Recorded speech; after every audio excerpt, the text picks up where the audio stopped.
Mateus capítulo 6, verso 21. Jesus diz: porque onde estiver o seu tesouro, aí estará também o seu coração. Você pode repetir isso comigo? Diga: onde estiver o seu tesouro, aí estará também o seu coração. Vamos tornar isso mais pessoal. Vamos ao possessivo. Diga comigo: onde estiver o meu tesouro, aí estará também o meu coração. Algo que eu quero chamar a sua atenção é que, de acordo com o próprio Senhor Jesus, isso não se limita a questões espirituais, porque ele começa falando no início do versículo, né, os versos na verdade 19 e 20 diz: não acumulem tesouros sobre a terra, onde as traças e as ferrugens corroem, onde ladrões escavam e roubam, mas ajuntem tesouros no céu, onde as traças e a ferrugem não corroem, onde ladrões não escavam nem roubam. Aí vem o verso 21, por quê? Ele vai dar um motivo de por que você deve escolher não só onde entesourar, mas em que tipo de tesouro investir.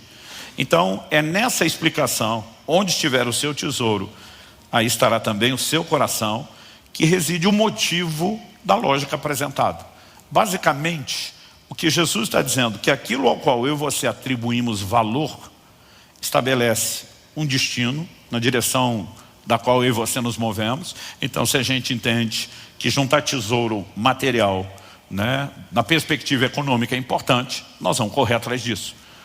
E aqui Jesus não está dizendo que a gente não pode ter, mas ele fala de acumular. A palavra tesaurismo fala de amontoar, né? Porque tesouro é aquele tipo de coisa que, na perspectiva natural, econômica, né, monetária, financeira, quanto mais você tem, mais quer ter, né? Então acaba se tornando uma obsessão, uma busca sem fim. Então o Senhor diz: se é isso que é o seu tesouro, seu coração vai estar naquilo que é terreno.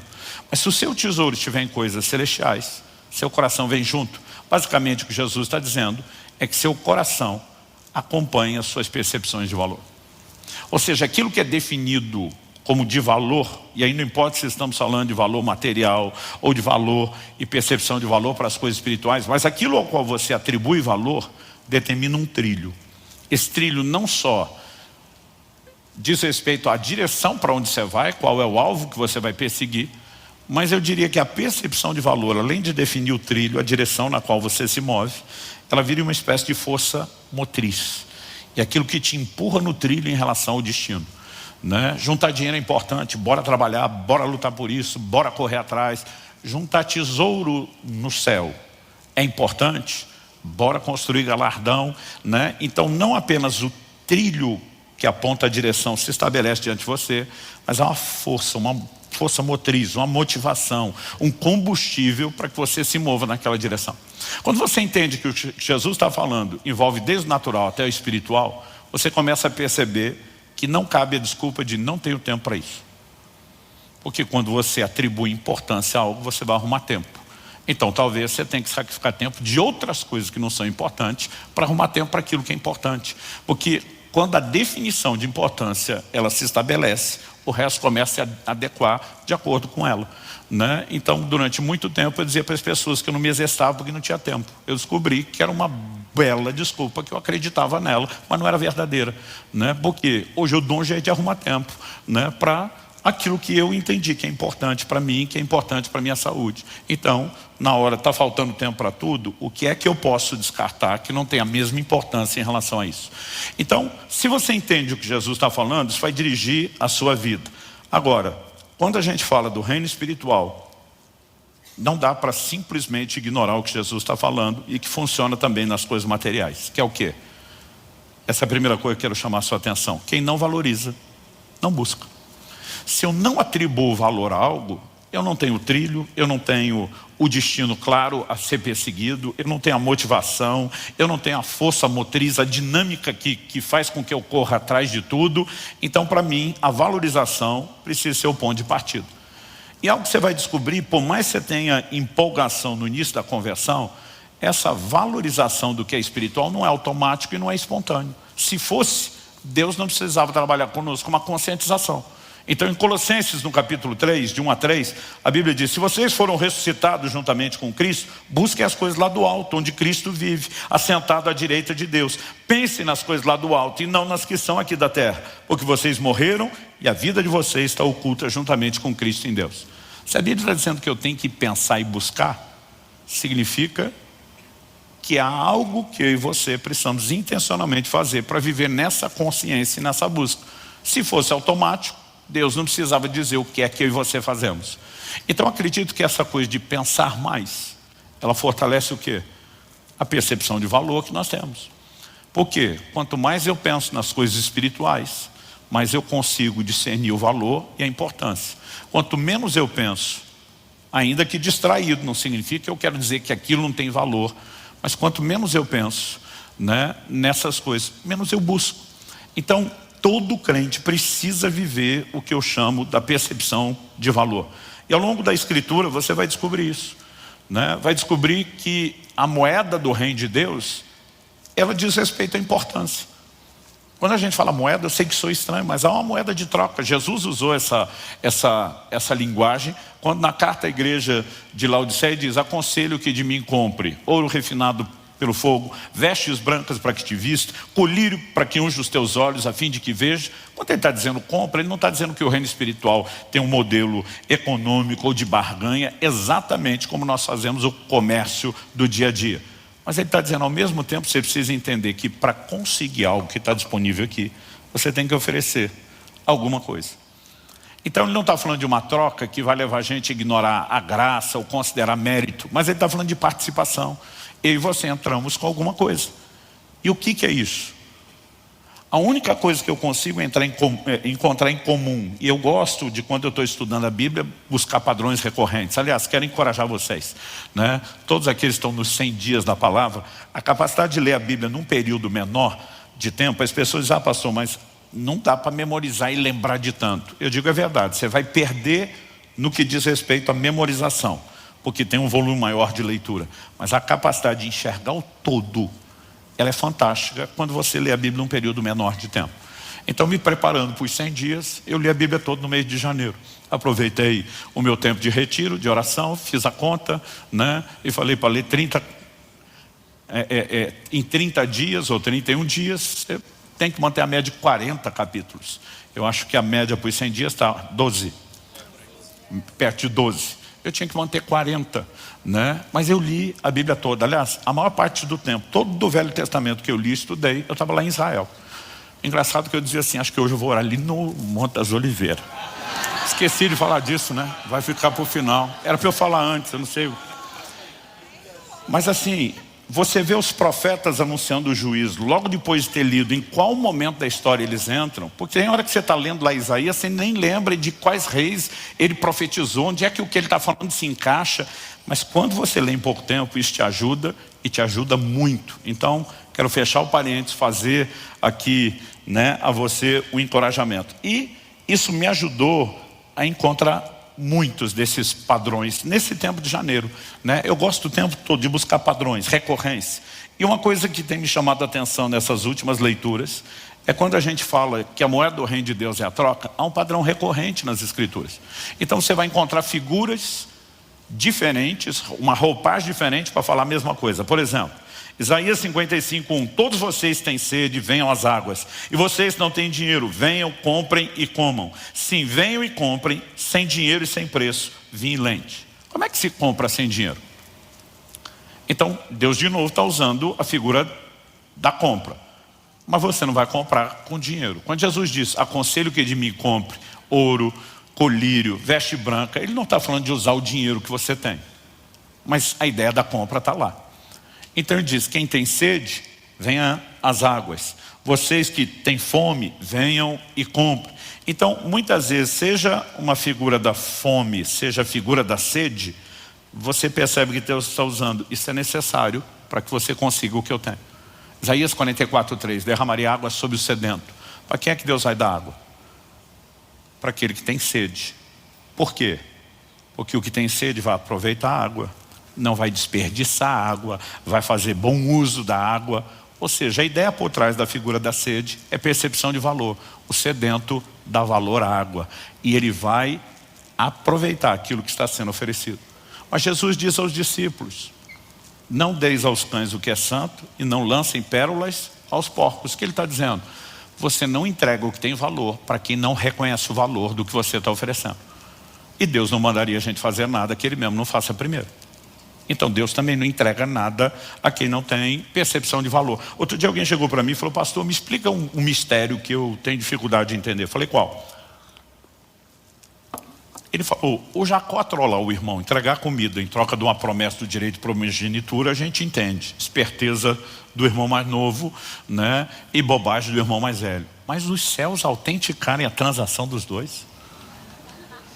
Como é que o Jacó conseguiu que os céus validassem aquela negociação que ele fez? Falei: a Bíblia não diz que os céus validaram o ato de compra de Jacó. Não, mas ele falei: a Bíblia não diz que os céus validaram o ato de compra de Jacó. A leitura bíblica, ou a releitura de Gênesis, feita lá no livro de Hebreus, é: Esaú desprezou o direito de primogenitura. E quando Deus olha para alguém que não atribui valor e diz: se você não valoriza o que entrega, você não fica com ele, vai para o próximo na linha de sucessão, que é quem está dando valor, ainda que sem a revelação de Deus, está tentando usar de subterfúgios, meios carnais e escusos, pelo menos havia percepção de valor. Ele estava valorizando aquilo que o irmão não estava valorizando. Então, ao longo de toda a Escritura, você percebe o que? A percepção de valor é uma chave. Então, se nós estamos falando de uma vida espiritual intensa, de buscar Deus, gente, quem não valoriza não busca. É simples assim. Todo mundo acompanhando? Então, a pergunta prática a ser feita é: o que nos impede de valorizar mais? Né? Será que só nos falta ler a Bíblia e saber? Logo depois de Mateus 6, 21, né? No 19 e no 20, Jesus dizendo: não junta tesouro aqui, junta no céu, onde está o tesouro está o seu coração. Quando ele chega no verso 24, ele diz: ninguém pode servir a dois senhores, porque ou irá odiar um e amar outro. Aí ele diz assim: ou irá se dedicar a um e desprezar a outro. Então a gente fala de amar e odiar, parece muito extremo, mas quando ele fala de dedicação e desprezo, o que ele está falando? Muitas vezes o desprezo,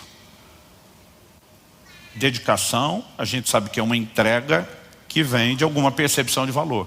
Ou eu me dedico à pessoa que eu valorizo, ou eu me dedico porque a consequência da minha dedicação é algo que eu atribuo valor. Mas o desprezo, ele normalmente nasce do inverso. Eu estou desprezando a pessoa porque eu não dou valor a ela. Eu estou desprezando uma área específica a qual eu poderia me dedicar porque eu não vejo lucro naquilo. E muitas vezes o que acontece conosco não é que a gente acorda de manhã dizendo: Deus, o Senhor não é importante, eu não te quero. Mas outras coisas começam a concorrer com o lugar deles, chamar nossa atenção. A gente passa a dar percepção de valor a ela, se dedicar. E a gente não percebe que a percepção de valor de Deus começou a diminuir e, consequentemente, a dedicação a Ele. Então, se quem não valoriza não busca, a razão pela qual nós não buscamos é qual? É muitas vezes distrações. E essas distrações, elas não estão relacionadas necessariamente porque um dia eu e você acordamos dizendo para Deus: não queremos o Senhor. De acordo com o ensino bíblico, elas podem brotar até de coisas que o próprio Deus disponibilizou e ofereceu para a gente. E aí você podemos entender que muitas vezes a valorização demasiada de certos prazeres, e não estou nem falando dos prazeres pecaminosos. Outro dia alguém falou para mim: não, pastor, pecado não dá prazer. Eu falei: se não desse, ninguém pecava. Hebreus 11, 25 fala dos prazeres transitórios. O problema é que ele não dura. Ele se mostra rapidamente que foi um engano, né? Aquele prazer durou quase nada e a desgraça do resultado, ela vai durar muito mais. Mas obviamente existe alguma coisa ali, porque senão as pessoas não pecavam. Agora, há prazeres que eles estão não no terreno do ilícito, eles estão no terreno do lícito. E a gente pode falar de muita coisa aqui. A gente pode falar de entretenimento, a gente pode falar de alimentação, a gente pode falar de uma série de coisas.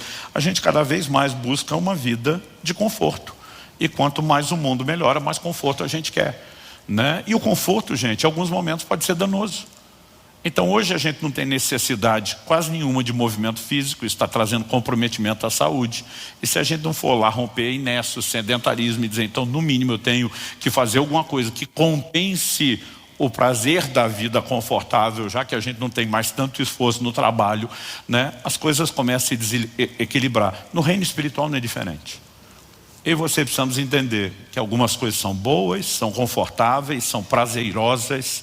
Se a gente não souber relacionar com elas, vai dar ruim. E Deus tem uma didática, uma pedagogia chamada abstinência, que daqui a pouco eu quero usá-la como contraponto, é onde a gente volta para o assunto do jejum. Por enquanto nós estamos falando de atenção, né, e de como muitas vezes prazeres podem ser danosos. Em 2 Timóteo 3,4, a Bíblia fala de pessoas que se tornaram mais amigos dos prazeres do que amigos de Deus. Aí você pensa assim, não, está falando do pecador. Não, o pecador é escravo. Tito capítulo 3, verso 3, né, faz a seguinte declaração: pois nós também no passado, né, éramos insensatos, desobedientes, desgarrados, e a Bíblia diz assim, escravos de todo tipo de paixão e prazeres. Então nossa condição antes da conversão é de escravidão. E outra, o camarada que ainda não converteu, ele é inimigo de Deus. Romanos 5 fala da inimizade. A única forma de sair da inimizade é a reconciliação em Cristo Jesus, que nos permite a aproximação e a amizade. Para alguém ser mais amigo dos prazeres do que de Deus, tem que ter convertido primeiro. Tem que ter vivido a intimidade aqui, mas agora começou a viver um retrocesso. Porque de quem que você quer ser amigo? Consciente ou inconscientemente, de quem de alguma forma te agrada. Pelo menos mais do que desagrada, já que ninguém é perfeito, né? Você tem que encontrar mais coisas agradáveis do que desagradáveis. Eu sempre comento isso, que no início do meu ministério, eu sofria do que hoje eu chamo de honesticídio. Né? Em nome da honestidade, você às vezes comete o homicídio ou o suicídio, você também se arrebenta. Mas a minha filosofia de vida era: a verdade doa quem doer. E eu ficava ainda mais à vontade quando a pessoa era muito franca. Eu simplesmente dizia, se fala o que quer, ouve o que não quer. E eu lembro que no meu primeiro ano de pastorado, um camarada um dia me procura para reclamar. Eu tento ser seu amigo e você me bloqueia o tempo todo, você não me deixa entrar, você não me dá espaço, você isso, você aquilo. Eu já estava assim, por aqui, com ele, com a reclamação dele. E aí ele fez uma das coisas que eu mais detesto: comparação. Fulano, que não faz nada, é seu amigo. Aí eu não aguentei, falei, para. Em nenhum momento te ocorreu, você não parou para pensar que o fulano é legal? E quando eu falei isso, ele, como é que é? Eu falei, ele é legal. Ele falou, o que o senhor quer dizer com isso? Eu falei, se não está claro, eu explico. Tu é chato pra caramba. Eu falei, você é um mala sem alça. Você é insuportável. Eu não quero ser seu amigo. Eu não sou obrigado a ser seu amigo. Sou obrigado a ser seu pastor, mas não sou obrigado a ser seu amigo. Eu falei, cara, você percebeu que o tempo todo você só reclama de todo mundo? Ninguém é bom o suficiente. Agora é comigo. Mas quantas vezes você já me reclamou de quase todo mundo aqui na igreja? Eu falei, em nenhum momento ocorreu que de repente o chato e o problema é você? Em vez de todo mundo ser tão ruim. E a hora que eu vi naquele meu honesticídio, meu excesso, o camarada estava implodindo na minha frente. Um dia desses contei a história, alguém falou, pastor, hoje o senhor teria falado a mesma coisa? Eu falei, de um jeito bem diferente. Mas qual era o ponto? Eu continuo acreditando na mesma coisa. Você não quer ser amigo de alguém que é desagradável. Isso não significa que ninguém vai te desagradar em algo. Mas para ser amigo, você tem que dizer, tem que mais agradar do que desagradar, não é possível. Tem que ter alguma coisa em comum. Agora, como alguém que já foi mais amigo de Deus está se tornando amigo de outra coisa? Significa que ele está se deixando agradar mais pelo que a outra coisa, os prazeres estão oferecendo, do que aquilo que ele encontrou em Deus. E nós não podemos achar que isso não é uma armadilha, que não vai acontecer comigo, com você. Então, pastor, se quem não valoriza, não busca. E o que me impede de valorizar a Deus é a valorização de outras coisas em detrimento de Deus, e a gente aplicar a lógica invertida, significa que a valorização de Deus, em detrimento das outras coisas, é uma chave? Sim. Pastor, glória a Deus, que depois de 2000 anos de cristianismo, o senhor descobriu a solução. Eu descobri nada, todo mundo sabe disso. Todo ano novo você fala, esse ano eu vou orar mais, esse ano eu vou ler mais a Bíblia. Esse negócio de botar os 100 dias da palavra no começo do ano é ótimo, né? Porque você ainda está naquela empolgação de esse ano vai, esse ano eu vou me dedicar mais a Deus. A pergunta é, a gente só precisa de um consentimento mental? Não, a gente precisa de mais do que isso. No Salmo 16, 11, Davi pelo Espírito diz, tu me farás ver os caminhos da vida. Quando a Bíblia fala de caminho, ela não fala só de um lugar onde você se movimenta, mas fala de se movimentar na direção de um destino. Significa que o Deus que nos deu vida nos criou com um propósito. Para onde Ele quer que a gente vá? Onde a vida deveria nos conduzir? Qual a razão da nossa existência? Paulo pregando em Atenas, e diz que de um só, Atos 17, 26 e 27, de um só homem Deus fez todas as raças e tribos dos homens. Para quê? Para que o indicativo de propósito? Para que ele fez? Para que o buscassem. Então, há uma razão pela qual você existimos, tem um caminho, deve conduzir um destino, é o propósito de Deus. Mas quando Davi está dizendo, tu me farás ver, me parece sem a ajuda de Deus.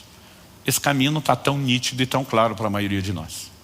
Significa que a gente precisa mais do que ouvir alguém dizer, mais do que alguém falar, mais do que a gente dizer para nós mesmos. Nós precisamos entrar em algum lugar de descoberta da percepção de valor, que ela não vem só por assentimento mental. É por isso que Paulo diz, o que para mim antes era lucro, ganho, ele diz, hoje eu considero perda. Ele não está falando ganho e perda, embora sejam linguagens monetárias financeiras, ele não está falando de valores monetários, materiais. Mas ele está falando de importância. O que eu atribuía uma alta importância desvalorizou. Por que desvalorizou? Por causa da excelência do conhecimento de Cristo Jesus. Ele diz, a percepção de Cristo entrou. E eu atribuí a ele tamanho valor, que agora que eu tinha esse referencial, eu olho para isso aqui e digo, não é tão importante quanto eu considerava importante. Agora, como a gente entra nessa percepção de valor? Tu me farás ver os caminhos da vida. Onde eles levam? Na tua presença, plenitude de alegria. A tua destra, delícias perpétuas. Ao que você precisamos entender que há um lugar em Deus, onde eu e você podemos ter uma dimensão de prazer, de alegria e de realização, que a gente não tem em outras coisas. Plenitude é só aqui. Então, desde o início, quando Deus criou o homem, Ele nunca se incomodou que o homem tivesse acesso a outras formas ou tipos de alegria. Aliás, o próprio Jesus diz, né, para que a minha alegria esteja em vocês e a de vocês seja completa. Quando ele fala minha alegria, sua alegria, ele está dizendo, tem espiritual e tem natural. Mas ele diz, essa sua aqui nunca vai ser completa sem a minha. Mas mesmo olhando essa nossa aqui, Deus olha para o homem e diz, não é bom que ele esteja só, ele precisa relacionar com semelhantes. Isso é produzir um nível de alegria e realização. E quando Deus proveu o relacionamento homem e mulher, Ele não estava pensando só na dinâmica de interação emocional. A coisa é bem completa. Envolvia até deleite físico essa relação. Mas obviamente, isso não era tudo o que o homem precisava, muito menos o que o faria completo. Deus está dizendo, mas nunca cruze. Aí Ele diz, vou dar todo tipo de árvore para vocês comer. Eu brinco que Bíblia do Gordinho, toda árvore é caixa alta, é letra maiúscula, é negrito. Vocês podem comer de toda a árvore. Eu leio assim, toda a árvore do jardim. Porque Deus podia ter feito uma fruta só, gente. Com todos os nutrientes que a gente precisava. Com o mesmo tamanho, mesmo cheiro, textura, sabor, né? Mas ia ser um tédio, a gente comeria aquilo o resto da vida. Eu falei disso no domingo e o corpo estaria suprido. Mas Deus caprichou. É a diversidade de frutas, de sabores, texturas, cheiros, tipos, tamanhos, frutas sazonais. Então, você acabou de comer na estação, você tem que esperar outra estação. E nessa diversidade, o que ele está dizendo? Eu também quero dar deleite. É por isso que a gente foi agraciado com o paladar, né? E a gente consegue aproveitar a comida. Obviamente, Deus está dizendo, eu não tenho problema que vocês tenham outro tipo de prazeres. Mas Ele falou, lembra que existe um limite. E se esse limite for cruzado, você pode perder. Só vai encontrar em mim. Por que eu estou dizendo isso? Porque se eu e você entendemos que no reino de Deus, quem não valoriza não busca, e que a valorização de outras coisas em detrimento de Deus nos impede de valorizar e buscar como deveria, e então que a solução contrária é valorizar Deus em detrimento de outras coisas, qual é o ponto de equilíbrio para entrar nessa percepção e não se perder, mesmo nessas coisas boas que Deus nos dá? Em Deuteronômio, no capítulo 8, Deus está dizendo para o povo que Ele tirou do Egito. Ele tira do Egito dizendo, eu vou levar vocês para onde? Uma terra prometida. Canaã é chamada terra prometida. Deus diz, uma terra onde mana leite e mel. Ele diz, quando chegar lá, vocês vão comer bem. Vocês vão prosperar. Então Deus queria que o povo comesse bem e prosperasse. Em Deuteronômio 8, no capítulo 10, ele diz assim, vocês comerão, se fartarão, louvarão o nome do Senhor seu Deus. Eu não sei você, mas tem comida que eu como que eu agradeço antes e depois. Hoje foi um dia desses. Eu falei, Senhor, muito obrigado. Né? Ele disse, vocês vão louvar. Mas no verso seguinte, o 11 diz, mas que não aconteça E depois de terem comido, se fartado, construído casas, prosperado, que vocês se esqueçam do Senhor seu Deus. Ele está dizendo, eu quero que vocês comam bem, eu quero que vocês prosperem, mas preste atenção. Vocês podem se divertir tanto com esse nível de entretenimento, que vocês perdem a consciência do que realmente está aqui. Então ele diz, tome cuidado. De alguma forma nós passamos a viver um estilo de vida que não envolve mais o cuidado de distração com coisas boas. Pastor, por que está destacando isso? Porque eu e você precisamos entender qual a importância da abstinência na prática da vida cristã. Por que de vez em quando a gente tem que dar uma pausa em coisas que são lícitas, ainda que prazerosas? Porque elas têm um efeito didático. Quando Jesus estava sendo tentado no deserto, e ele responde, nem só de pão viverá o homem, mas de toda a palavra que sai da boca de Deus, ele está citando um texto da Escritura. Qual é? Deuteronômio capítulo 8. Se você puder, abra lá comigo. Deuteronômio capítulo 8. Eu quero ler com vocês os versos 2 e o 3. O texto diz assim, lembrem-se de todo o caminho pelo qual o Senhor seu Deus os guiou no deserto durante esses 40 anos, para humilhar vocês, para pôr vocês à prova, para saber o que estava no coração de vocês, se guardariam ou não os seus mandamentos. Deixa eu fazer uma pausa, para saber o que estaria no coração de vocês. A maioria das pessoas, quando tem as primeiras experiências de jejum prolongado, e isso vai aumentando à medida que o jejum é maior do que os anteriores, todo mundo fala, pastor, o senhor ficou em crise. Eu digo sim, porque o jejum expõe o pior de você. De alguma forma, ele vai trazer à tona o que está no seu coração e a sua necessidade de Deus. E Deus vai dizer isso. Olha o verso 3. Ele humilhou vocês. Como? Ele os deixou passar fome. Ele os sustentou com o maná que vocês não conheciam e nem os pais de vocês conheciam, para que vocês compreendessem que o ser humano não viverá só de pão, mas de tudo o que procede da boca do Senhor. Para que vocês compreendessem, ele vai dizer aqui, tem um efeito didático, há um nível de compreensão que não se alcança sem que você passe por esse processo. Qual o processo? Humilhação e fome. Quando a Bíblia fala do jejum, ela não usa só o verbo jejuar. Por exemplo, no Antigo Testamento você tinha um dia anual de jejum, o dia da expiação. Em Levítico 16 você vai ver isso. No dia 10 do mês 7º, todo mundo tinha que jejuar. Só que você vai ler Levítico e você não encontra a expressão jejuar. Você vai encontrar afligir as almas, humilhar as vossas almas. Aí outro dia alguém falou, o texto não fala de jejum. Eu falei, fala. Diz que aquele que não se humilhasse e não afligisse sua alma seria morto. Se humilhar fosse só um sentimento, como é que você sabe se a pessoa fez ou não fez? Então no livro de Jeremias, do profeta Jeremias, e depois no livro de Atos, você vê duas referências ao dia da expiação, chamando ele de o dia do jejum. Aí você tem explicação lá na frente do que era afligir a alma, que todo mundo entendia. Aí alguém falou outro dia, pastor, mas quando eu jejuo eu não fico feliz. Eu falo, que grande descoberta sua, quem é que fica? Você está desconectando das suas fontes de alegria.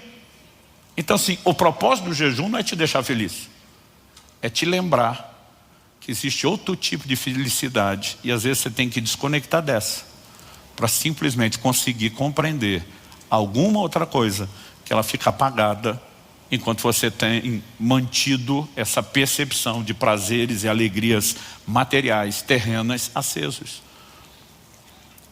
Eu lembro que há um ano e pouquinho atrás, um pastor me perguntou, Subirá, o que é que tem te levado? Ele falou, eu não conheço ninguém que jejue como você hoje.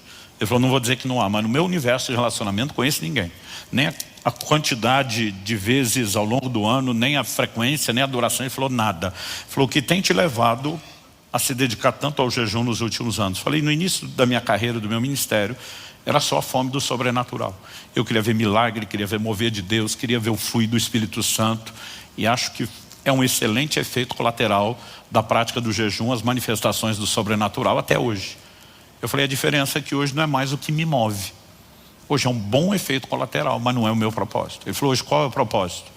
E a minha resposta dos últimos anos tem sido a capacidade de perceber deleites espirituais. E aí vou dar um exemplo, que pelo exemplo, talvez você vai lembrar de ter me ouvido falar disso, em janeiro de 2023. Eu falei para ele, pastor, para te explicar o que é algo espiritual, quando eu falei perceber os deleites espirituais, e aí eu quero que você lembre do Salmo 16, na tua presença, a plenitude de alegria, só desce delícias. Quando ele está falando de delícias, está falando de deleites. Como é que eu e você podemos ter um tempo de oração e a gente sai com a sensação de, graças a Deus terminou? Como é que nós podemos ter um tempo de leitura bíblica? Diz, aleluia, terminei os 12 capítulos de hoje e daqui a pouco vou achar algo que me deixe feliz, porque aquilo... A gente sabe que tem algo lá, mas a pergunta é, a gente consegue usufruir isso? A gente está percebendo isso? Aí quando eu falei sobre perceber os deleites, ele falou, pastor, me explique mais sobre isso. Eu falei, eu vou te dar um exemplo natural para explicar o que é espiritual.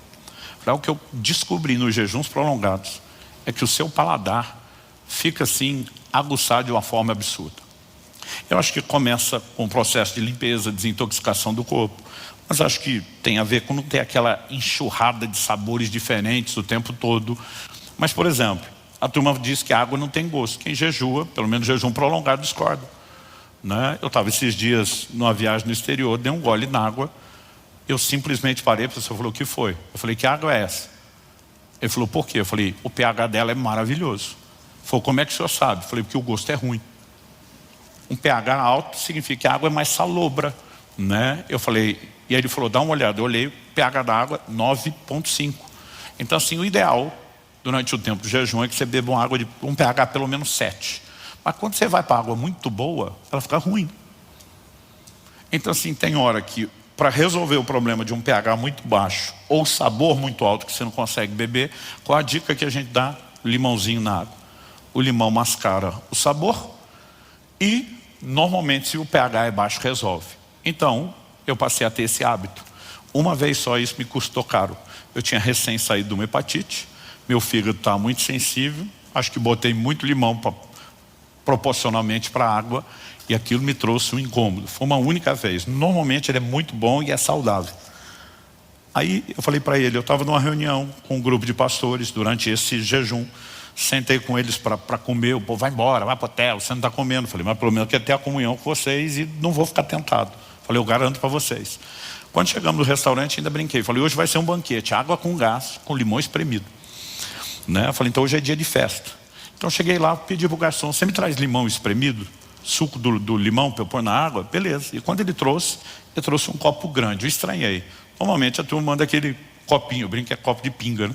Copinho pequeno, com meio ou um limão espremido. Eu vi o tamanho do copo que era maior e cheio, eu chamei o garçom, e enquanto ele vinha eu falei, deixa eu provar primeiro, porque a primeira coisa que eu pensei, ele entendeu errado, trouxe uma limonada. Quando eu provei eu senti que estava doce. E aí ele chegou e falei, amigo, eu não sei se eu não expliquei ou você não entendeu direito, mas eu não queria limonada, eu queria só o suco do limão. Ele falou, mas isso não é limonada, isso é limão. Eu falei, não pode, está doce. Ele falou, impossível. Ele falou, eu vi o cara da cozinha espremendo só limão aí, não tem como estar doce. Pensei, tô doido. Peguei o copo e bebi a segunda vez. Dei um golinho, falei, tá doce. Ele não pode, o pastor na minha frente, deixa eu ver isso aqui. Passou a mão no copo, deu um gole, fez uma cara de azedo. Disse, pelo amor de Deus, subirá, não tem nada de doce aqui. Pensei, eu tô doido. Peguei o copo de novo, provei a terceira vez. Quando eu provei, falei, tá doce. Ele pegou, provou de novo, fez cara de azedo de novo, falou, não tá. Todo mundo na mesa resolveu provar por tiratema e todo mundo dizia, subirá, você tá louco, não tem nada de doce. Foi só essa altura que eu lembrei do jejum. Falei, gente, meu paladar está nesse nível que eu estou percebendo a frutose, o açúcar natural do limão, que ninguém consegue perceber. E aí eu falei, cara, me desculpa, o problema está comigo mesmo. Obrigado que você trouxe e tal, né? Apesar que já não tinha sobrado muito limão depois de tudo aquilo, mas agradeci ele. Aí eu falei, pastor, o que é que eu descobri com essa mudança do paladar? Alguns dias depois eu estou em outro almoço. E um dos pastores terminou de comer, levantou, pegou a sobremesa, uma salada de fruta. E ele vem com uma lata de leite condensado e começa a derramar, desculpa para os que amam isso, começa a derramar aquela desgraça do leite condensado em cima da salada de fruta. E, gente, para quem o limão está doce, você imagina as outras frutas? A minha vontade é voar no pescoço dele, é dizer, você não precisa botar o leite condensado, que a fruta é doce. Só que eu mesmo penso, quantas vezes eu não fiz o que ele está fazendo? Hoje o açúcar não é parte da minha alimentação, mas eu mesmo fiz isso, porque eu não conseguia mais perceber o doce da fruta. Você habitua tanto com o açúcar que você perde a capacidade. E a essa altura do campeonato, o pastor está olhando para mim com a cara de, cara, já entendi. Eu falei, basicamente, o que o jejum tem feito por mim é me levar a esse lugar de entender que se você não tira o leite condensado, você não consegue perceber o leite da fruta. E muitas vezes a gente está vivendo aqui, ó, empanturrado de leite condensado, com todo tipo de prazeres. Quando você olha para o jejum não te leva só a pausar o prazer do paladar. Esse desconforto que o jejum traz no início chega a ser assustador para muitos de nós. Outro dia um cara falou, ô pastor, eu jejuei para estar perto de Deus, mas estou mal. Eu falei, uma ótima descoberta para você querer Deus é descobrir que sem Ele você está mal. Porque você está tão distraído se enchendo dessas coisas que você nem sente falta dele. Então assim, o jejum te leva a uma crise inicial, mas a um lugar de descobrir uma dimensão de prazer que você perdeu a conexão, que é fora de série. Aí você vai entender que embora a palavra jejum, usada no Novo Testamento, no próprio ensino de Jesus, quando ele diz, quando jejuardes, quando ele diz sobre os seus discípulos, quando o noivo for tirado, eles vão jejuar. A palavra que Jesus usou ali, no original grego, é nestil, né? A forma como foi registrada a fala de Jesus, não que ele tenha falado em grego.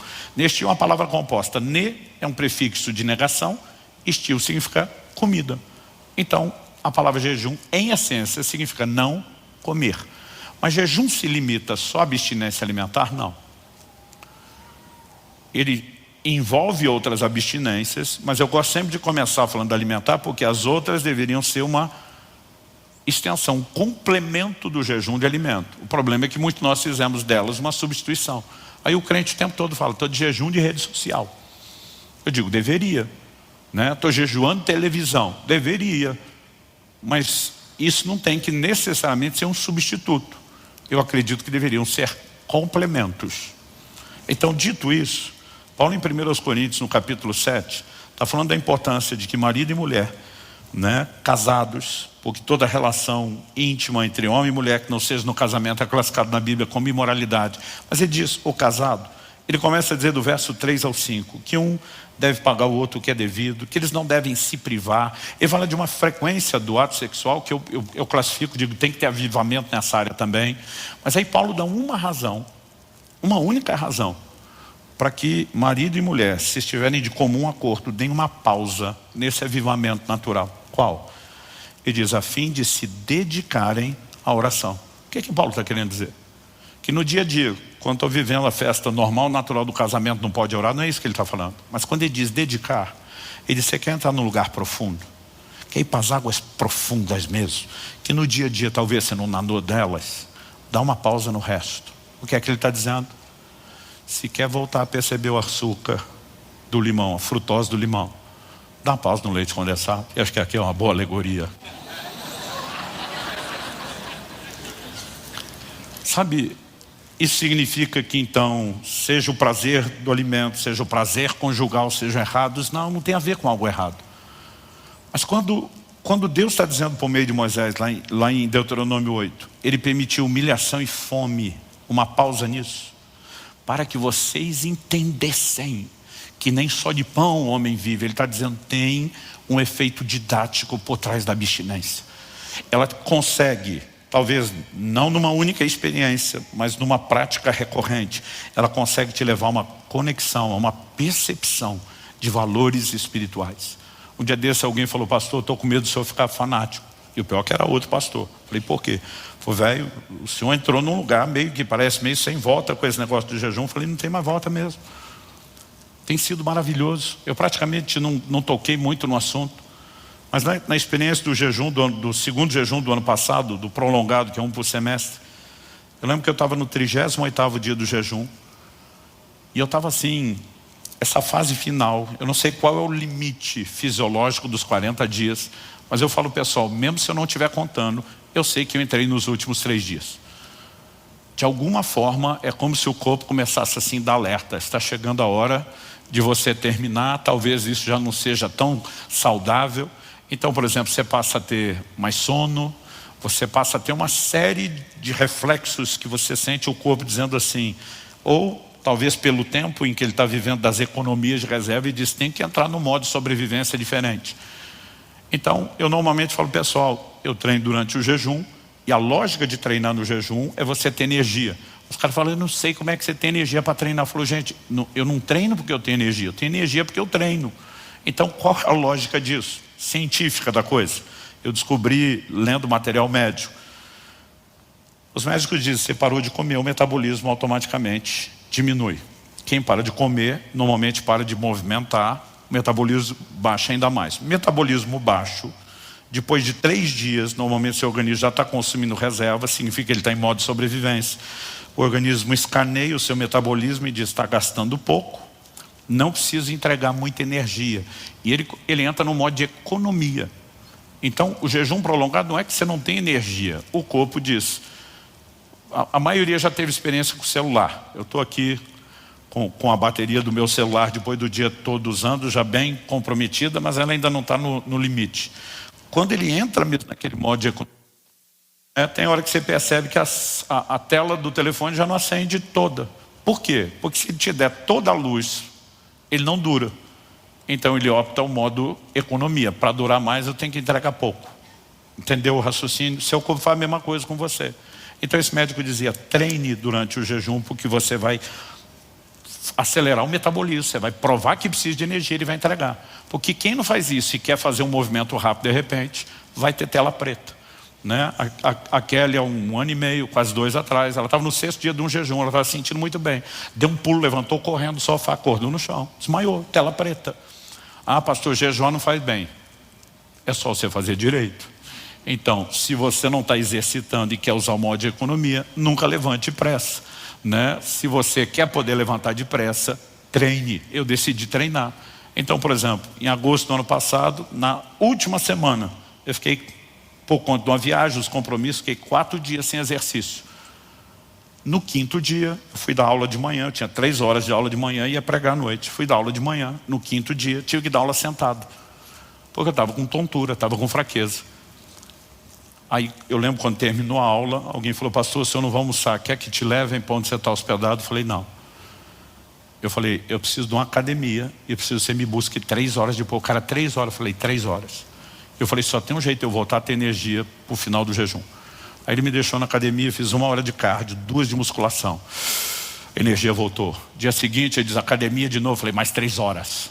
Porque eu não vou mais passar por isso. Então eu falo para o pessoal, gente, você não treina porque tem energia, você tem energia porque treina. São coisas diferentes. Por que eu estou mexendo nesse tipo de assunto? Porque além de dar uma dica prática para você, nós precisamos entender algumas respostas. Agora, quando chega esses últimos dias, que era só para fechar a lógica aqui, mesmo treinando, eu sinto os 2 ou 3 últimos dias, normalmente são os 2 últimos, você sente que o corpo não quer entregar a energia toda. É quase como se ele falasse assim, tu abusou pra caramba e agora nós vamos ter que entrar num outro modo de economia. Então, dito isso, 38º dia, eu já estou naquela, levante devagar, dorme mais. Eu acordei no meio da noite para ir ao banheiro. E eu lembro que eu fiquei aborrecido, que o sono estava tão profundo. Eu dizia, não quero levantar, não quero atrapalhar o sono. Mas eu lembro quando eu voltei do banheiro, eu estava pensando assim, meu Deus, estou parecendo um zumbi de tanto sono. Eu pensei, eu nunca lembro de ter pensado isso antes, mas pensei aquele dia, eu estou correndo o risco de dormir em pé, enquanto volto para a cama. Mas a coisa que me deu alegria foi pensar, por outro lado, a hora que bater a cabeça no travesseiro, encostei ali, em 3 segundos eu apago. Tipo assim, não vai me atrapalhar. Eu acho que a coisa boa de ter pensado isso tudo foi o que aconteceu. A hora que eu encostei a cabeça no travesseiro, eu não ouvi uma voz audível. Aquilo parecia mais um pensamento, um sentimento, uma sugestão, algo dentro de mim, simplesmente parecer, por que é que você não ora um pouco? Eu não queria orar, eu queria dormir. Eu pensei, isso não é de mim, certeza que não é meu, porque eu não quero orar, eu quero dormir. Eu falei, então vamos para o plano espiritual, não é o Satanás, porque ele não quer que eu ore. Então não é porque o chamado era atraente, por eliminatório eu falei, só pode ser Deus. Minha carne está sofrendo com o processo e Deus está me fazendo um convite. Eu falei, só tem um jeito de saber se é Ele. Eu comecei a orar. Então sem muita vontade, deitado mesmo, Senhor, eu quero te agradecer. Mais um jejum que está terminando. Eu já estava assim agradecendo, estava terminando, já estava nessa fase.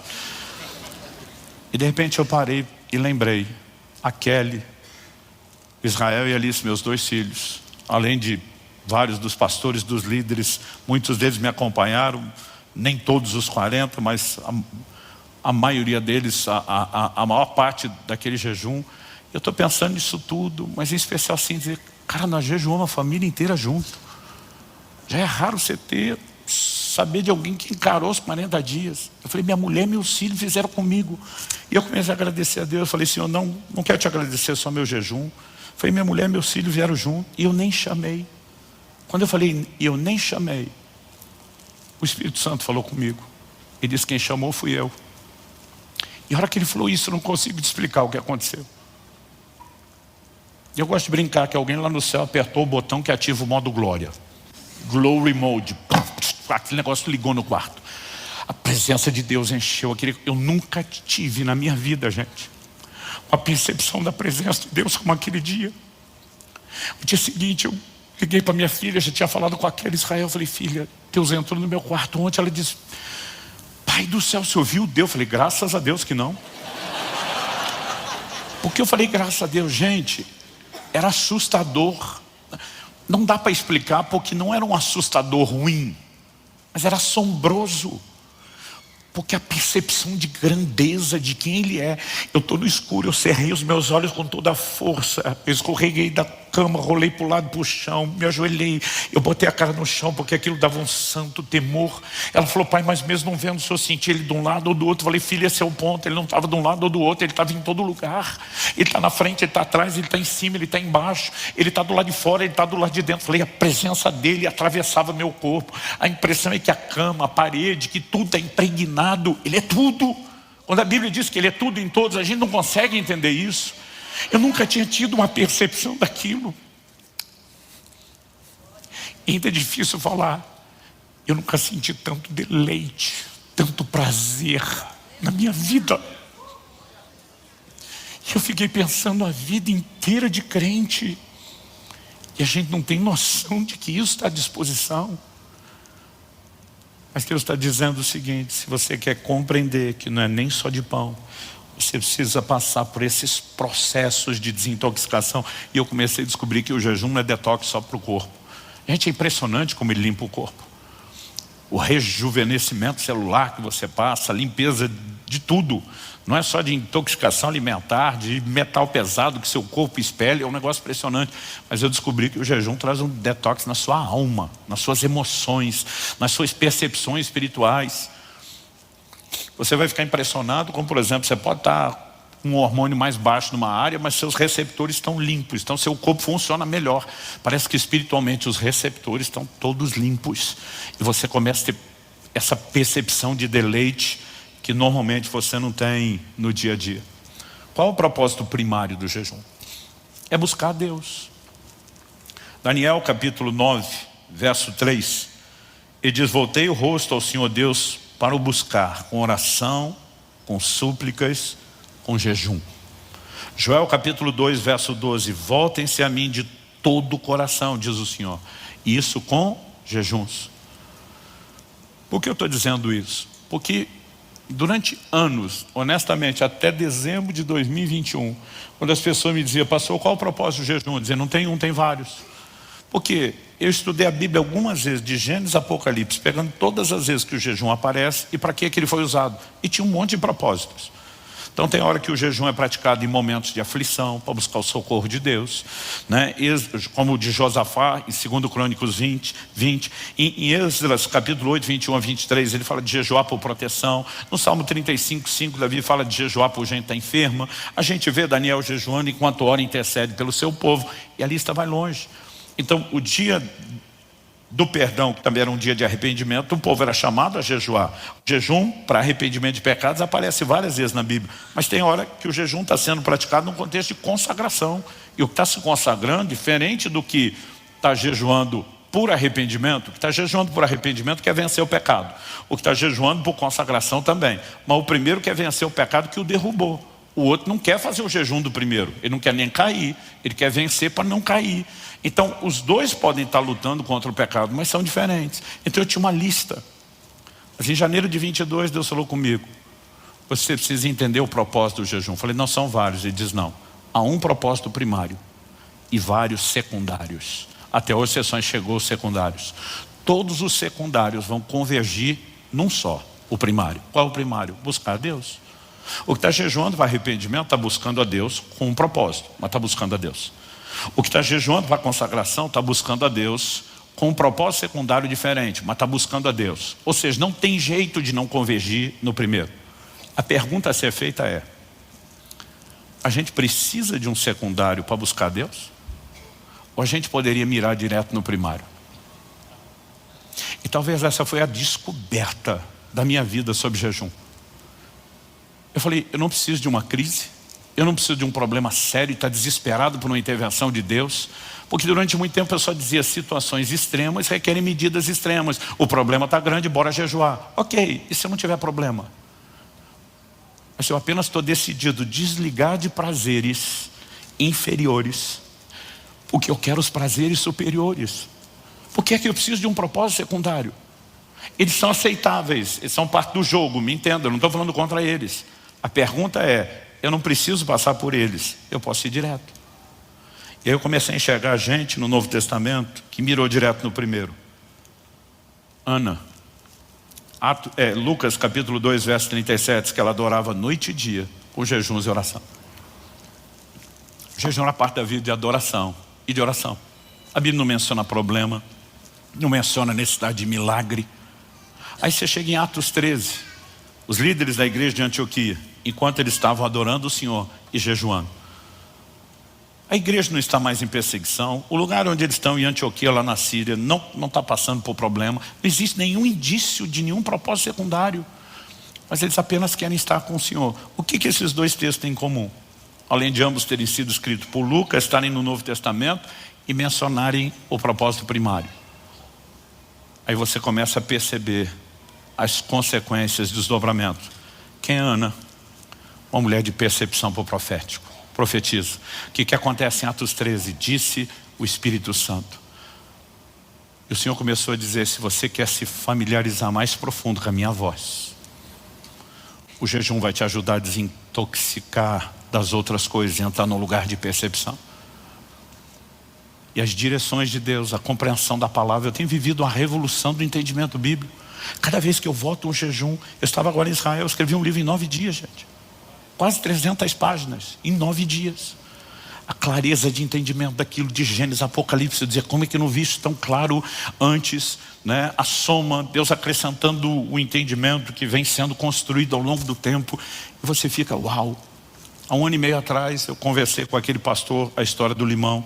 Nós falamos muito sobre jejum. Quando eu saí, fui para a academia, para aquela coisa de manter energia, estou lá no elíptico, louvor e adoração. Eu falei, Jesus, a única coisa que eu não conversei com o fulano, é essa percepção que eu tenho de que o jejum aumenta a capacidade de revelação da tua voz, da tua palavra. Eu falei, mas eu não tenho uma base bíblica para provar isso, então achei melhor não tocar no assunto com ele. Eu falei, mas eu queria entender isso melhor. Qual o mistério? Mas não fiz uma pergunta esperando uma resposta não imediata. Tem coisa que eu pergunto para Deus, às vezes vem depois de 20 anos, tem coisa que ele nunca respondeu, mas eu sempre gosto de perguntar. A hora que eu perguntei qual o mistério, um flash na minha frente. Não tinha nada natural para dar aquele brilho.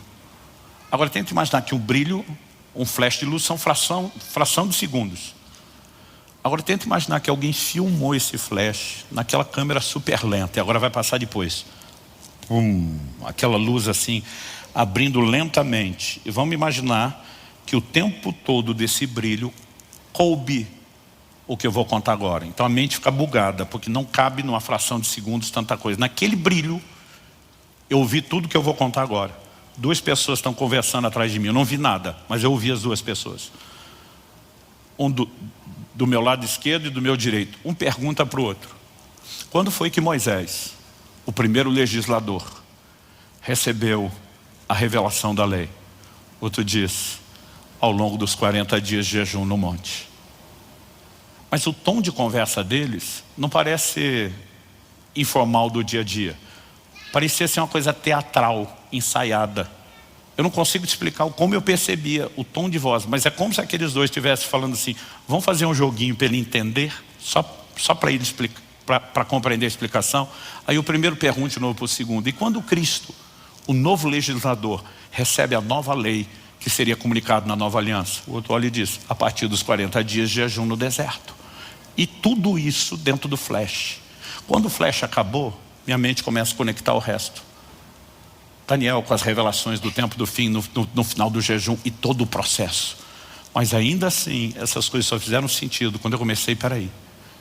Ele os humilhou, os deixou ter fome, para que compreendesse que não é só de pão, é o que procede da boca de Deus. O maná é uma figura da palavra. Deus está dizendo, vocês jamais vão se deleitar do meu alimento sem passar por esse processo. E sabe, a percepção para o profético, ela começou a mudar. Foi num desses jejuns que eu compartilhei a história. Deus falou comigo a respeito do Caleb, meu genro. Antes da minha filha conhecê-lo, disse, esse é o seu genro, é ele que vai casar com a sua esposa, com a sua filha. Deixa eu corrigir isso. Para o bem meu, dele, da minha esposa e de todo mundo, da minha filha. Ele que vai casar com a sua filha, ela vai ser a esposa dele. E eu lembro que depois daquilo, enquanto esperava o dia do casamento, as coisas desdobrar, gente, toda manhã, quando eu acordava, eu abria meu olho, a primeira coisa que eu pensava, Deus falou comigo. E contou algo que não contou para ninguém. Depois descobri que tinha mais alguém que tinha ouvido a mesma coisa. Mas não mudou a minha alegria de saber os detalhes do processo de uma forma, aquele senso de intimidade, de conexão com Ele. Não dá para explicar o prazer e a realização por trás disso. Então assim, eu não quero insinuar que você tem que fazer o que eu estou fazendo depois de uma vida inteira praticando o jejum.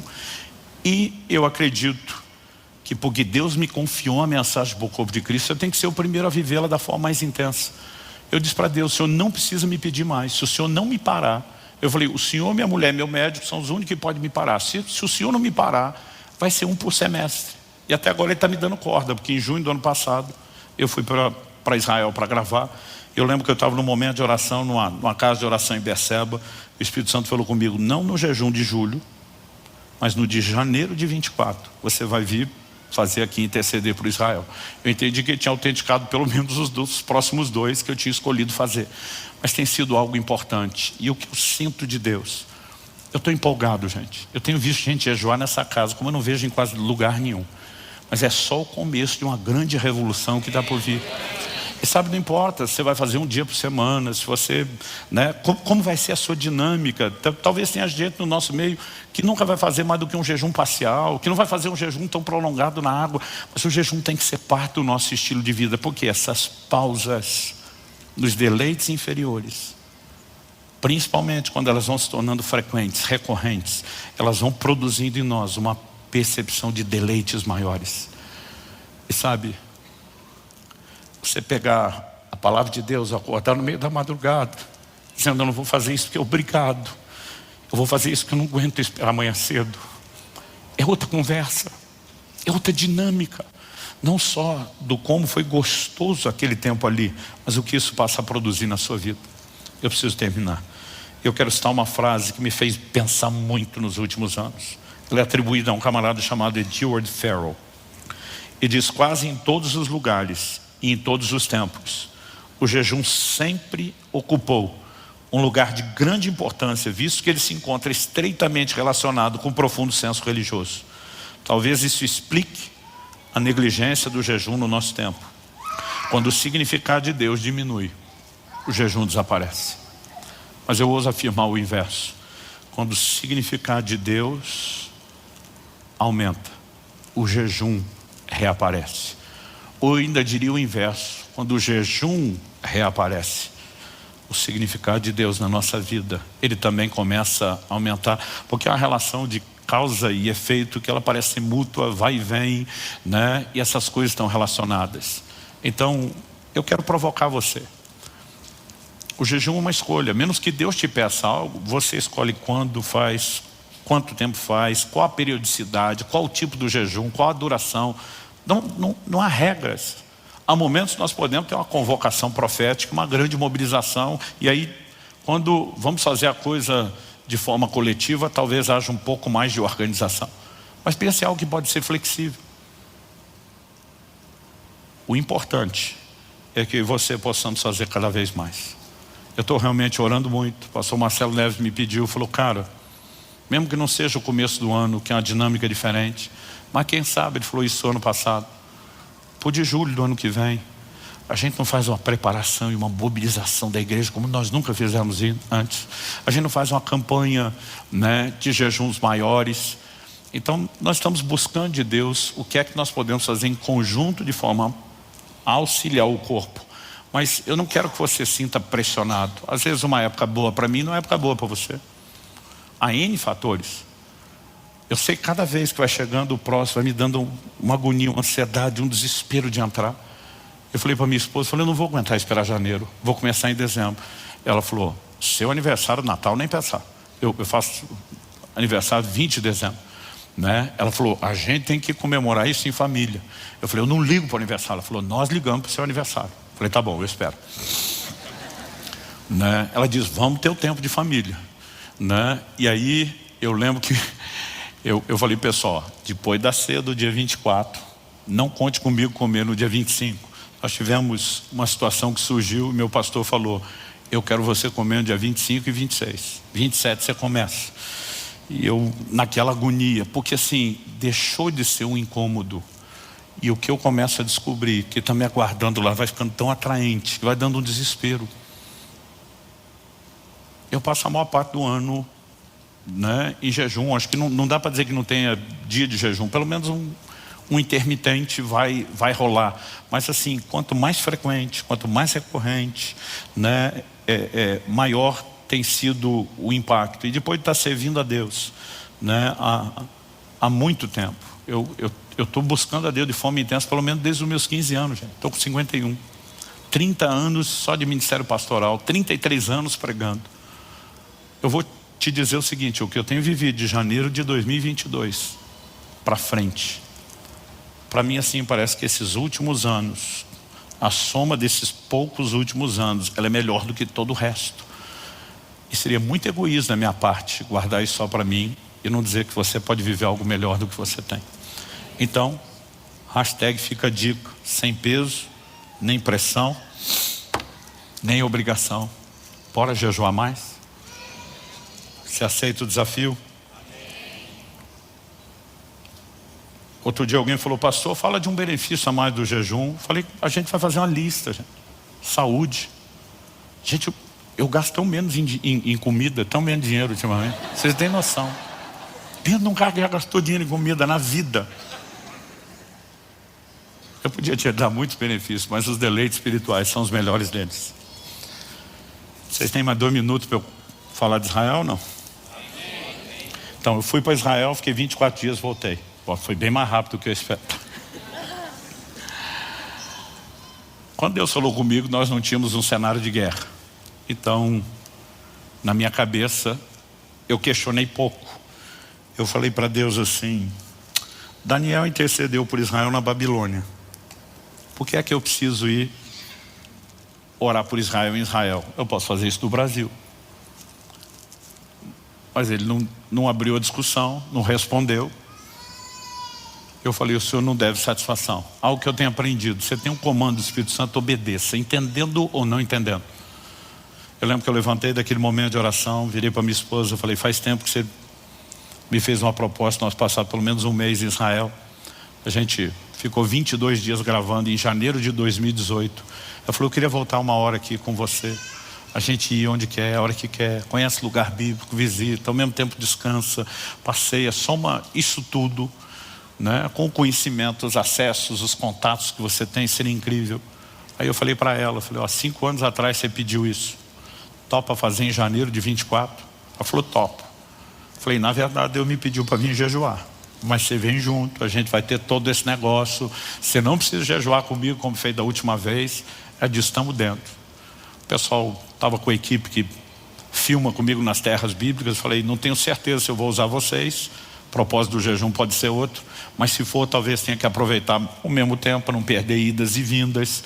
Eu falei, depois a gente decide isso. E naquele momento para mim estava clara a decisão. Depois de uns dias algo começou a me incomodar. Eu falei, amor, não é para ficar gravando.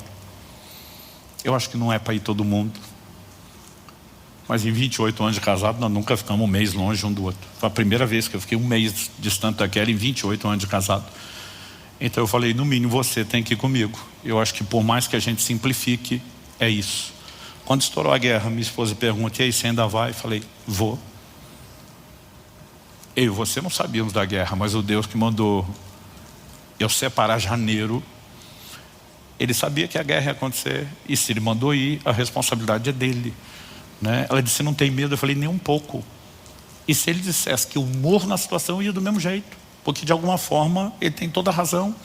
E não adianta discutir com Ele. Mas eu falei, pelas promessas que eu tenho sobre minha vida, sobre nossa casa, sobre a igreja, sobre o ministério, sobre tudo, certeza que eu volto, né? Abraão, quando vai sacrificar o filho, o livro de Hebreus diz que ele cria que Deus podia ressuscitar o menino depois de morto, porque não faz sentido eu prometer e não cumprir. Então, se o que é que Ele vai fazer, problema dele, mas que eu posso ter a convicção baseada no que Ele já falou, eu posso. E a minha principal experiência foi entender que eu não estava em Israel apenas para orar por Israel. A gente poderia fazer isso de qualquer lugar. Eu entendi que as orações por Israel também não diziam respeito só à crise. Gente, a coisa só vai piorar daqui para o fim. Mesmo que haja uma solução temporária para esse problema, e a raiz desse conflito não tem solução. Então, se você não estudou história, todo o terreno geográfico que já foi conquistado na perspectiva do Islã, que se tornou um califado, um lugar de domínio deles, jamais pode sair do domínio deles. E Jerusalém, que já esteve por séculos com toda Israel, ninguém aceita perder aquilo. Então só tem um jeito de evitar conflito. Ou Israel é eliminado, deixa de existir, que é a filosofia do Hamas, que é um grupo extremista, assim como alguns outros, a Jihad Islâmica.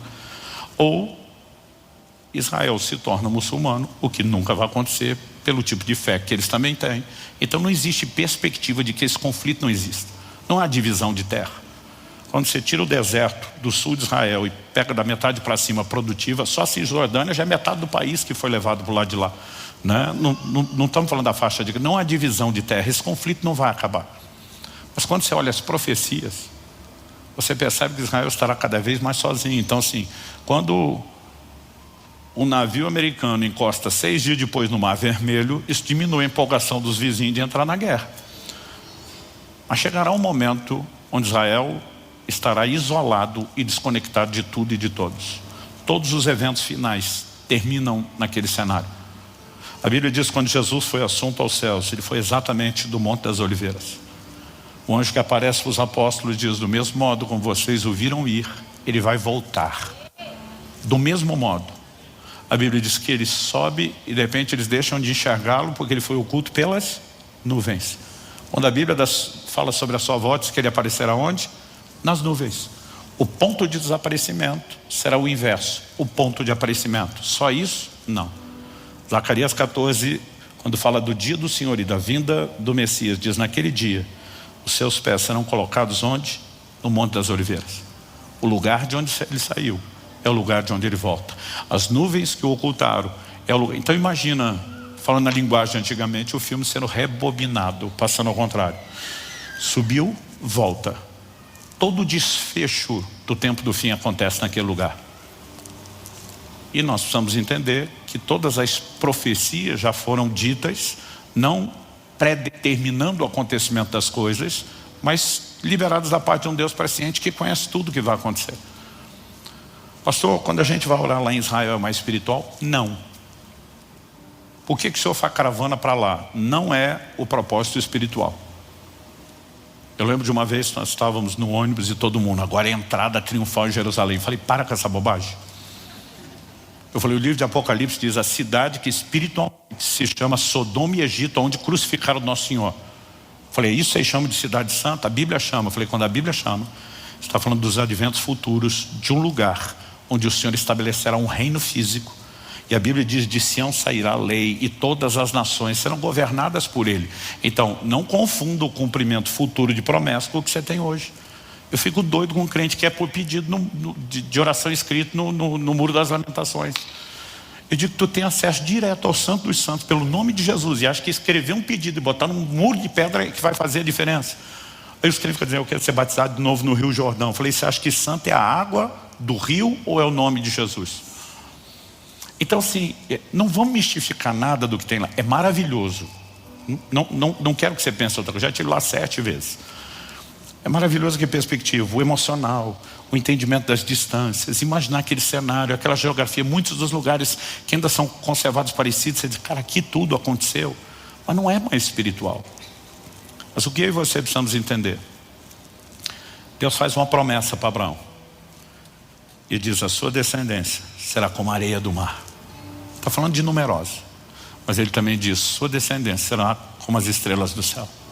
Demora para a gente perceber que Deus está falando de duas linhagens. Deus está dizendo: vou te dar uma linhagem terrena, mas também te darei uma linhagem celestial. Então João Batista diz: das pedras Deus pode fazer nascer filhos. Abraão, sabe o que ele está dizendo? Vocês não têm noção. Então Deus vai tirar o cumprimento da promessa que ele fez à linhagem de Abraão. E Paulo escreve principalmente aos Gálatas, mas também aos Romanos, falando dos filhos da fé. Então às vezes o crente olha para o judeu e diz: esse é abençoado que é filho de Abraão. Nós somos filhos de Abraão, nós somos herdeiros da promessa. Quando Deus diz para colocar Ismael, o filho da escrava da carne, que é o que estava perseguindo o outro, ele diz: o Israel natural vai perseguir a linhagem dos filhos da fé. Isso tem acontecido desde o início do Evangelho. Mas assim como Deus disse que em Isaac é que estaria a herança, eu e você precisamos entender que a promessa de Deus tem se cumprido por meio da igreja. E a igreja vai cumprir o seu papel. Em Mateus 21, Jesus disse que a vinha foi entregue a um grupo de lavradores que não deu os frutos. Ele manda os servos cobrar, os profetas. Eles matam. Ele diz: vou mandar meu filho. Talvez meu filho ouça. A Bíblia diz: matar o filho. Aí Jesus pergunta para os próprios judeus: o que é que o dono da vinha vai fazer com esse grupo de lavradores? Eles mesmo respondem: vai fazer perecê-los miseravelmente, vai dar vinho um outro grupo de lavradores. Jesus diz: exato, que a seu tempo entregue os frutos. Quem é outro grupo? A igreja dos gentios, a linhagem de Abraão. Pastor, então Israel acabou, sumiu do plano de Deus. Essa é a chamada doutrina da substituição, que até mesmo os reformadores promoviam. Não existe mais nada de Israel, tudo que você lê lá só se cumpre na igreja. Mas isso também não é verdade. Porque em Romanos, no capítulo 11, Paulo diz: se a diminuição deles, o Israel natural, que eram os ramos naturais, foram quebrados da oliveira, para eu e você, gentios, sermos enxertados, se a diminuição deles redundou em riqueza para o mundo, a pergunta é: quanto mais a readmissão? Ele disse: se a diminuição foi bênção, quanto mais a plenitude. Então preste atenção: haverá uma restauração no tempo do fim de Israel. A Bíblia diz que o endurecimento veio a eles até que a plenitude dos gentios haja chegado. Quando a igreja de Deus tiver cumprido o seu papel e entregado os frutos, e atingimos o ápice, o sucesso, e aqui você tem uma igreja triunfante, algo muda para que Deus termine com a linhagem natural aquilo que ainda não foi terminado. E Paulo explica porque os dons e a vocação de Deus são irrevogáveis. E nós precisamos entender que assim como Jesus nos ensinou a dizer: venha teu reino, seja feita a sua vontade. Os crentes, o tempo todo desde o início, diziam: Maranata, vem Senhor Jesus. Ele prometeu vir, sim, mas nós precisamos orar para que tudo aquilo que foi dito se cumpra. A igreja tem um papel a respeito de oração, de intercessão e de preparação para tudo que vai acontecer no tempo do fim. Eu comecei a entender que Deus me fez parar naquele lugar, porque senão eu nunca dedicaria tanto tempo e atenção para pensar o lugar de Israel no plano e no propósito de Deus, como eu fiz lendo a Bíblia durante aquele tempo lá, né? Uma das coisas principais que eu ficava olhando o tempo todo: quais são as promessas sobre eles que não se cumpriram, que ainda que se apliquem também a nós, não se excluem deles. E de repente uma percepção completamente diferente nasceu. Ainda estou tentando digerir tudo que eu passei lá, mas foi assim, um nível de percepção que eu acredito que vai dar um outro rumo no futuro para tudo que nós vamos fazer. Então minha vontade agora não é só levar a gente para passear, turistar como a gente fazia antes. É começar a mobilizar equipes de intercessores e dizer: vamos passear um pouco menos e orar um pouco mais. Vamos de repente sentar junto, em vez de ter aquela dinâmica corrida para aproveitar só conhecer lugar, estudar o que é que a Bíblia diz. Então, tão logo eu tenha digerido isso tudo, eu talvez fale mais, né? Mas se for resumir o que foram esses dias para nós lá, e passou de 2 minutos, parece que deram 11, eu resumiria dessa forma para vocês. Vamos terminar então? Bom, vocês podem continuar aqui, eu vou assinar os livros e depois vou para casa dormir, mas vocês... Estou brincando, vamos ficar em pé, vamos orar. Eu falei: vamos terminar, parece que ninguém quer ir a lugar nenhum.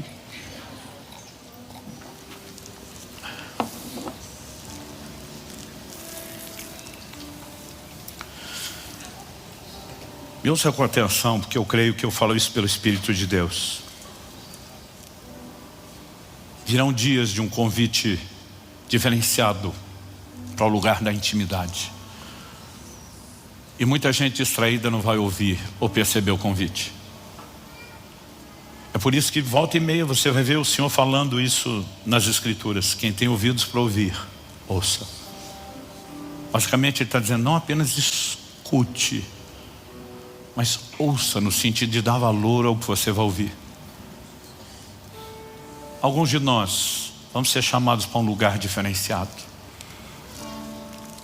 Eu acredito que o jejum terá um papel para quebrar a nossa desatenção, a nossa distração e nos fazer cada vez mais atentos para aquilo que Ele tem. Eu não sei explicar o que aconteceu, mas do meu espírito eu sinto. Não quero mistificar o número 7, foi meu 7º jejum de 40 dias. Eu sinto que alguma coisa quebrou, como nunca antes, no plano espiritual, na minha vida em Deus, no meu ministério. Parece que essa recorrência que Deus está nos chamando, ela vai produzindo um efeito progressivo, que vai se acumulando. Eu não consigo te explicar, mas tem um lugar diferente para cada um de nós. Eu estou determinado a entrar, ficar nesse lugar. Outro dia alguém falou para mim, pastor, o senhor é um pouco esse cara que sonha com o futuro. Tem que ter um nome para isso. Como? Visionário demais. Eu falei, olha, eu defino o visionário mais ou menos assim, com a frase que eu ouvi de um outro. Visitei o futuro, gostei do que vi e resolvi morar ali. Existe algo a respeito não apenas de sonhos, mas de percepção profética. Há um lugar para onde Deus quer nos levar. E eu sinto que isso não deveria ser apenas para poucos. O chamado é para todos, nem todo mundo vai aproveitar. Mas eu creio que de alguma forma você que está aqui hoje já está debaixo de uma conspiração divina e de um plano para prestar atenção em algo. Então eu só queria que a gente, nesse momento final de oração, não fizesse disso só aquela formalidade. Vamos terminar porque tem que terminar orando. Mas que por mais breve que seja essa oração, que você possa dizer, Senhor, eu quero ouvir, corresponder, eu quero entrar nesse lugar. Amém? Pai, muito obrigado por esse tempo de conversa, de compartilhar, de reflexão, de instrução. E eu oro a Deus, mais do que isso, de um desafio, de uma provocação sobrenatural sobre a vida de cada um de nós. Que venham dias de avanço. Não apenas em relação a Deus, essas experiências novas e maiores, mas de avanço para o lugar da intimidade, para o lugar da comunhão, para o lugar da percepção dos deleites eternos, superiores, como nunca antes. Eu quero abençoar cada um dos meus irmãos e irmãs. Eu oro pelo sopro do Teu Espírito sobre a vida de cada um deles. Eu oro por algo novo, em nome de Jesus e para a glória de Deus.